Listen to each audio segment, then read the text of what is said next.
Hello' guys, বৰ্তমান আমি আহিলোঁ কলৱা বিচ চাউথ গোৱাত আছে আৰু ইয়ালৈ আমি মদগাঁৱৰ পৰা মানে বাছত আহিলোঁ।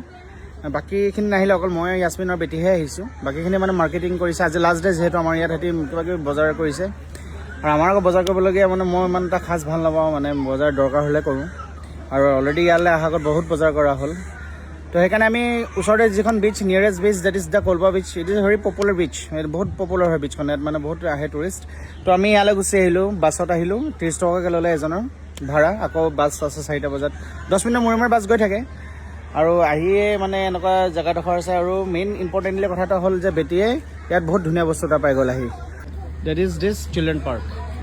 তাই মানে পাৰ্ক দেখি বহুত বলিয়া, মানে পাৰ্ক সিহঁতক মানে যিয়ে নহওক, মানে আপোনালোকক মই অলৰেডি আগতেও ভিডিঅ'বোৰতো কৈছোঁ যে যিয়ে নহওক ধুনীয়া বেষ্টতকৈ বেষ্ট জেগালৈ আপুনি সিহঁতক লৈ যাওক।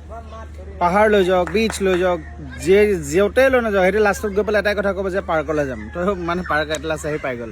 তো ভাল লাগিছে, তাইও ফূৰ্তি হৈ গৈছে, আমাৰো মানে অকণমান দেৰি বহি লৈছোঁ, বতাহ এটা মাৰি আছে ধুনীয়াকৈ। তাৰপিছত আমি অকণমান দেৰি ৰখাৰ পাছত আপোনালোকক বিচখনলৈ লৈ যাম। বিচখন এইখন পাছফালে আছে, তো তালৈ আপোনালোকক লৈ যাম।